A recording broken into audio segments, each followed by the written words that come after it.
student. I graduated from University of Guelph in molecular biology and genetics with a minor in psychology. And I am super passionate about rare disease. I feel like that is one of my main focus points throughout the program, and just what really interested me in the program a lot. And I'm really excited to tell you all about my journey on how I got here. Hi, I'm Carlos. I'm also one of the first year GC students here. Um, yeah, I did my undergrad at U Ottawa in translational molecular medicine. And I really like genetics and also counseling people. So, genetic counseling is a really perfect career for that.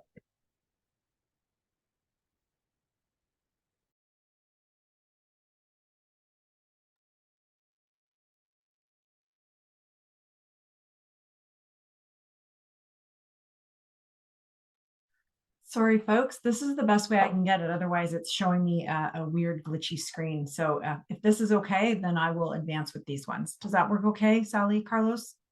Yeah, that works fine with me. Do you just want me to let you know when to press the Yes. next slide? Yep, just tell me to flip over. I will. Okay. If that's the case, I can also just put it from my end and just put it on regular view. I think that would work just fine as well. Sally, we're kind of running into Yeah. your time, so maybe we could just start. Thanks. Yeah, sure, we can start. All right. So hi, everyone, and welcome to our part of the talk, which is Pathway Towards Becoming a Genetic Counseling Student. My name is Sally, and my co-presenter with me is Carlos. And I just want to flip over. So I just want to let you know that there is no one right path to get to genetic counseling, and everybody comes from different backgrounds and experiences. And that is what makes this program super inclusive. And next slide. So I just wanted to start by talking to you about exposure to genetic counseling. This is kind of one of the main points that's going to allow you to realize whether this is the right path for you and this is what you'd like to do. So for exposure, there are many different ways for you to do this, and one of them being informational interviews with students and genetic counselors. I know both me and Carlos, we reached out to former students and current students throughout the time we wanted to apply, and just asking for advice, asking about the career, asking about what it's like to be a student, and just getting information similar to, for example, what you're learning today. Next being the virtual information sessions and webinars. So again, that is just like what you're doing today, which is great. Another way you can do this, you can always look online for resources as well. They're always being advertised, and I'll go over some examples in my next slide. There's also a lot of information in the media, that including podcasts, books, news. You will always find things about it on Twitter. There's like the Gene Chat, where it talks a lot about certain cases, about the profession. And journal articles is a big one as well. The Journal of Genetic Counseling holds lots of great information about the developments in the field. Mentorship programs, and again, I'll go over a couple in the next slide. Shadowing and clinical experiences. This can be done online virtually, and this can also be done in person. This is kind of a new thing that I thought of, which is foundations and nonprofit, because a lot of these are allocated to certain disorders and conditions that are affiliated with genetics. So that is actually a really great way for you to learn about the field as well. Internships can be a good way as well, and then online resources and courses, which again, I'll go over some examples in the next slide. All right. So over here, we can see that we have the Meet a GC program, which is up in the left upper corner. So that is a program by the CAGC where you just fill out a Google form, the one that I screenshotted over there, and you can get matched with a genetic counselor who has similar interests to you, and you can talk about the career with them and just keep in touch if you'd like as well. I know that is something that I did, and it helped me out so much. Another thing is the genetic counseling programs at Color. So that is an online course that you can do that will, I think it's about 9 weeks, and it's an online course and you learn so much. There's like discussions with other people that are interested in doing the same course, and it's completely free of charge. So that's just called Genetic Counseling Program at Color. And then the one right underneath is the WSRGN. They hold a really wide webinar every year, and it includes all the genetic counseling programs pretty much in North America, where you can go and ask questions, and each school basically presents what they offer. Again, up in the middle, we have the one at the top, what is genetic counseling? That is a course that I did from FutureLearn. At the very right, we have the prospective student webinar. So that's just another webinar held by the CAGC every year. And then the last thing I wanted to talk about was the apply now to receive mentorship from Community of Support. So Community of Support is actually, it's a program that exists as a collaborative initiative with the goal of increasing the number of students that are Indigenous, Black, Filipino, Latin American, economically disadvantaged, non-traditional, or who self-identify with a disability in the medicine program here. And it now includes genetic counseling at as one of the professions that you can be mentored for. So I really thought that I should mention this and make sure that it is now open to genetic counseling, because that is just a recent update that we had in our program this year, and we are the ones that are able to mentor you. So I actually do have a QR code that I can put up later, just because it is not in this PowerPoint version. All right, next slide. Academics. So for course planning, I really recommend that you do this if you would like to get into genetic counseling. And that is something that I found it's super helpful, considering the prerequisites that are mentioned in our website. And so if you are in high school, you want to plan to take prerequisite to enter a program that offers a lot of these courses mentioned. If you are in university, then I really recommend you speak with an academic advisor, program counselor, to go over your goals and to make sure that you are meeting all these prereqs in the time that you have in your program.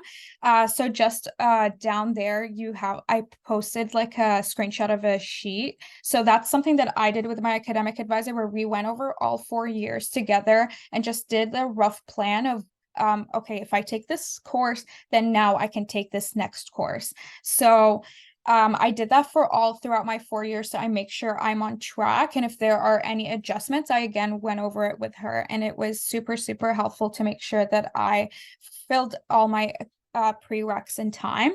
And I also would send questions to the program if I'm not sure if a certain course meets the prereq. So you may have to make sure to include the syllabus of the course and just ask if you're not sure that this meets a prereq. And then I also just wanted to note that embryology is not offered in every university. And if it is not, and if it is, sometimes it's not offered to every single program, and not every single biological program either. So if so, you want to make sure to try and get in, and if you can't, then you want to plan to take it elsewhere. Okay, next slide. And I'm just going to pass it off to Carlos here. Okay. Yeah, so I think some of you are already aware, but for our program, we require 3 references. And so we require an academic reference. So what this could look like is a reference from a professor, research supervisor, or kind of if you were TAing a course. But something that is important to know is if you did like a summer research position in a lab, so for like a few months, that wouldn't like constitute as an academic reference. It's that's kind of the part where it means if part of a course. So if you did like research for part of your honors project, so whether that's kind of 3rd or 4th year, that would count as a research supervisor. So just important to note that. Then there are other kind of non-academic references as well. And so this could look like employer, volunteer supervisor, internship advisor. And an important thing to know is that, these references have to kind of explain kind of your communication and interpersonal skills, which is important for this program. And there are some places where you volunteer. So for example, like Talk Suicide, where you need a minimum amount of hours in order to get a reference from these places. So make sure to ask in advance. And so the 3 references I had was from a professor that I had for a course. So that would be my academic reference. And then I also and then I also did another reference from my lab that I did my honors project in.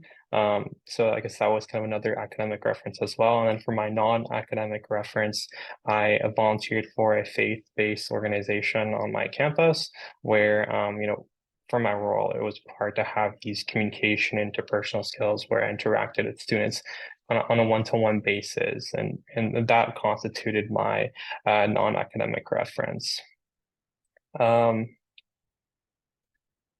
in order to kind of choose these references, it's important to keep in mind about kind of how relevant these experiences were for genetic counseling, and also how credible they are.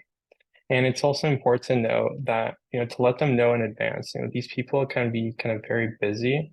And so it's important to let them know a few months in advance. I remember I actually let my references know in September-ish, and then I kind of I set them up with kind of information about the program and kind of skills and attributes so that they can kind of highlight and make sure to include that in the reference, and obviously to include the deadline and an option to accept or opt out.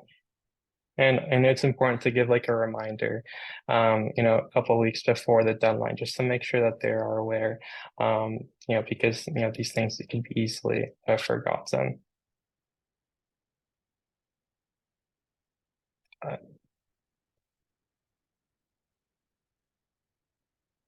right, I'll just briefly go over my personal path and hoping that you can easily ask me any questions. So I, again, just as I mentioned before, I did my bachelor's at the University of Guelph. And after that, I also took on the crisis responder role at Talk Suicide Canada, similar to Carlos.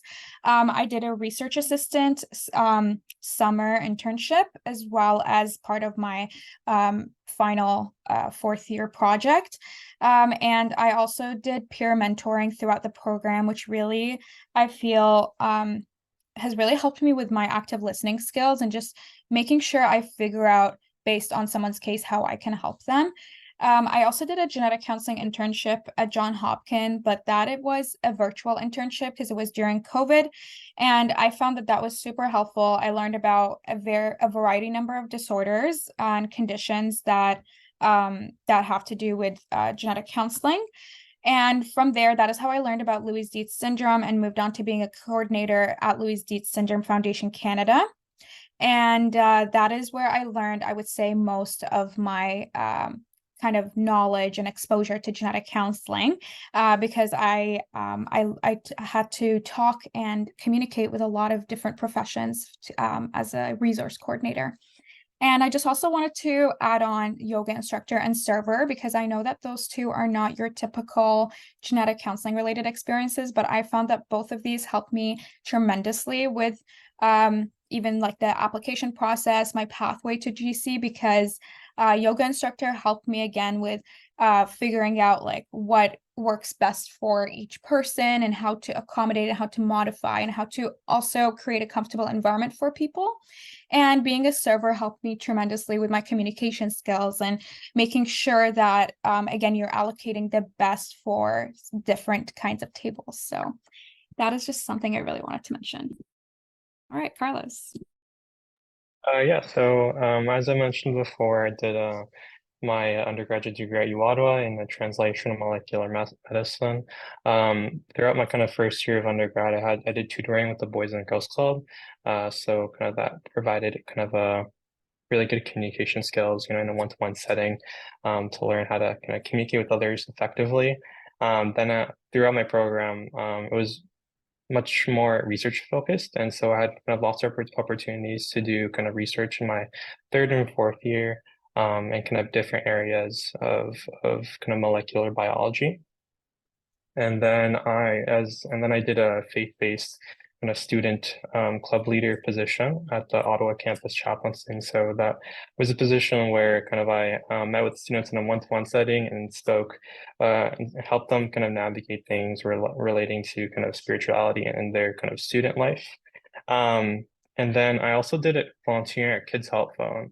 And so there was kind of a hiccup on my path where I figured I was let know in September that they don't do like letter of references.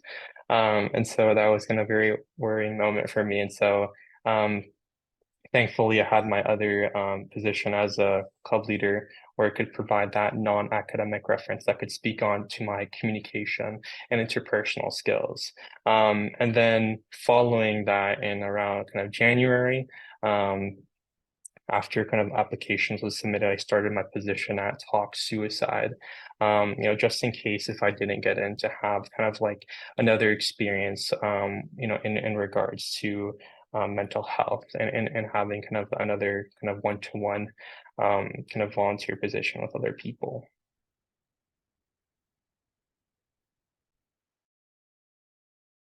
And yeah, so getting an interview, that in of itself is a huge accomplishment, and that means that you are a qualified candidate for this, for this program, and it's important to like celebrate and kind of take a step back and to kind of really be happy for kind of what you managed to obtain, and an important thing is to book your interview date, and so it's really important to do that as soon as possible because it goes like other people kind of book it really quick. And so kind of, I guess the spots that you would like to have might be taken by other people. So once you do that, get on that. And then also read about the school. So an important thing about your interview is kind of seeing if the school is for you and then vice versa. And so it's really important to research about the school and kind of provide that knowledge on kind of why this school is for you in your interview, which is important for kind of the admission committee to view that.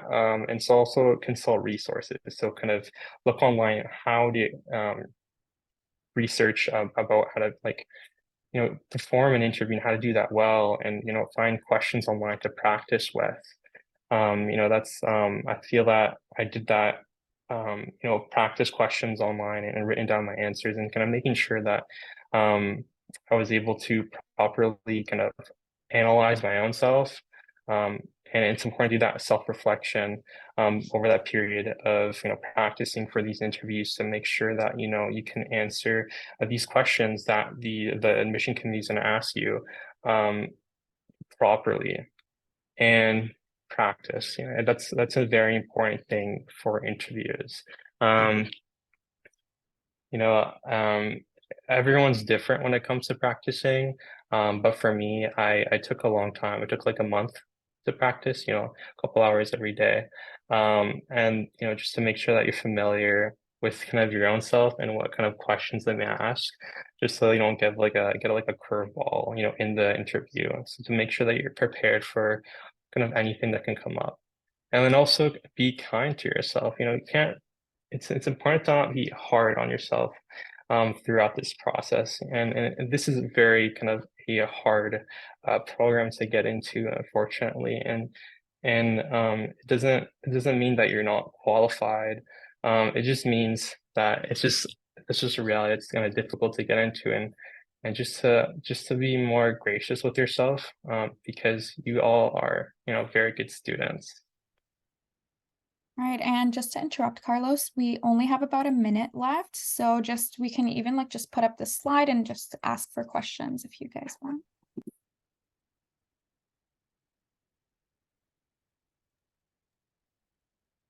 Thank you.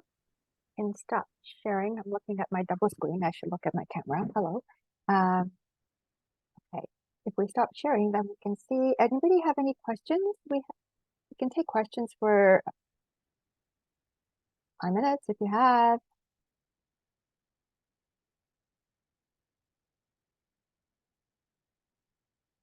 No questions? Since we have time, let me just put this up because I know that we didn't have the QR code, right, for the community of support. Let me see if I can share my screen and put it up. Hold on a second. Sally, do you want to just read again what the community of support is, and then I can put the QR code? Yeah, I can definitely do that. All right, so the Community of Support, it is a program that exists as a collaborative initiative with the goal of increasing the number of students who are Indigenous, Black, Filipino, Latin American, economically disadvantaged, non-traditional, or who self-identify with having a disability. And it is a program offered by Uoft, but it is open to all colleges. Recently genetic counseling has been added as one of the professions that are open to mentorship. Yeah, so here's the QR code. If you want to scan that, you can join the community of support. And if there are any high school students here, there is also something specific available to high school students through the Office of Access and Outreach through the Temerty Faculty of Medicine. It's called a STEAM design program, specifically for students in high school in grades 10 to 12 that are also underrepresented or any background experiencing socioeconomic barriers. So it's a 4-week program in the summer. In 2024, it's going to be from July 2nd to the 26th. And students who are selected for this will earn a grade 12 science credit. So applications are now open and they will remain open until March 31st. And genetic counseling, the program, is part of the STEAM design. So students typically hear from different healthcare professionals throughout the 4 weeks. And they're also working on a research project that ends at